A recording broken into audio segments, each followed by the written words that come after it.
देखते हैं क्या अयोध्या में श्री राम मंदिर पर विवाद को मध्यस्थता के जरिए हल किया जा सकता है। इस सवाल के जवाब पर सुप्रीम कोर्ट ने अपना फैसला सुरक्षित रख लिया है। सुप्रीम कोर्ट की संवैधानिक पीठ ने सभी पक्षकारों से मध्यस्थता पैनल के लिए आज ही नाम देने के लिए कहा है ताकि जल्द ही फैसला लिया जा सके। इससे पहले 26 फरवरी को हुई सुनवाई के दौरान सुप्रीम कोर्ट ने अपनी निगरानी में मध्यस्थ के जरिए विवाद का समाधान निकालने पर सहमति जताई थी। कोर्ट ने कहा था कि 1% चांस होने पर मध्यस्थ के जरिए मामला सुलझाने की कोशिश होनी चाहिए।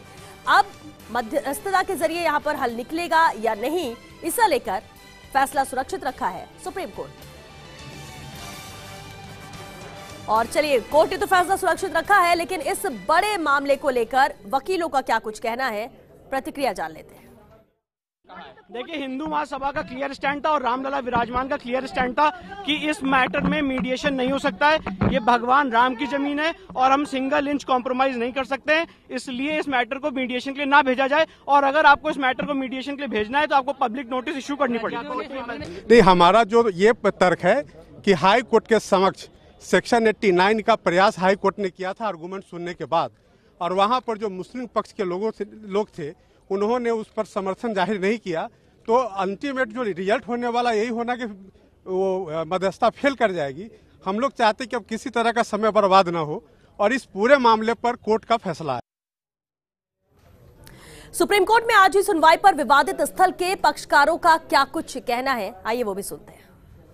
विरोध की बात नहीं है, सवाल इस बात का है कि निर्मोही अखाड़ा भी इस चीज़ को स्वीकार किया और धर्मदास जी की, और हम खुद president all India Hindu Mahasabha की तरफ से हमारे अधिवक्ता विवेक शर्मा जी हैं और नरोत्तम जी हैं और तमाम लोग हैं, और अपनी तरफ से कहा गया, देखिए हम चाहते थे कि फास्ट ट्रैक कोर्ट बने, जल्द से जल्द निर्णय हो, लेकिन अगर नहीं होता, अगर माननीय कोर्ट सुप्रीम कोर्ट इस बात को कह रहा है, विकल्प दे रहा है मध्यस्थता के लिए, तो हम तैयार हैं कि मध्यस्थता किया जाए। केस तो चलता ही रहेगा, जो होगा देखा जाएगा, लेकिन मध्यस्थता के लिए भी हम तैयार हैं। हम चाहते हैं कि आपसी अगर जो सहमति के आधार पर अगर भव्य मंदिर का निर्माण होता तो इससे अच्छा कोई बात नहीं हो सकती। तो मध्यस्थता सुरक्षित रखा, तो मध्यस्थता तो उसको तो कोई के जिम्मा तो लगाना चाहिए। सुरक्षित रख लिए तो क्या हुआ, सबको सामने आएगा तब तो पता लगेगा क्या मध्यस्थता के आदेश किया है। 70 साल हो गया, तमाम लोगों की जान जा चुकी है इस पर, जो है तो 100 करोड़ हिंदुओं की आस्था जुड़ी हुई है। मुसलमानों का भी कहना यह है कि 2% मुसलमान जो राष्ट्र विरोधी गतिविधियों में संलिप्त हैं वही बाबर के पक्षधर हैं। 98% मुसलमान जो राष्ट्रवादी हैं वो चाहते हैं कि अयोध्या भगवान राम की है, अयोध्या में भगवान राम पैदा हुए हैं। बाबर तो विदेशी था, आक्रांता था, आतंकवादी था, तो इसलिए सब लोग चाहते हैं कि अयोध्या में भगवान राम का ही मंदिर बनना चाहिए। उच्चतम न्यायालय ने पुरातत्व विभाग के द्वारा जो खुदाई करा, जो उसके पास साक्ष्य हैं, उसके आधार से जजमेंट देने की आवश्यकता है।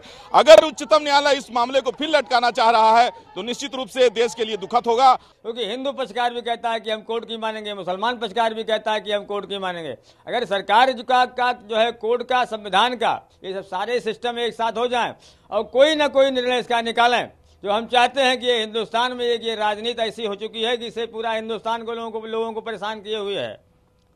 हिंदुस्तान में एक ऐसा ये मसला राम जन्मभूमि बाबरी मस्जिद का है कि पूरा देश इसमें उलझा हुआ है। ये जिस तरीके से भी सरकार चाहे सुलझावे, हम उसको मानने के लिए तैयार हैं।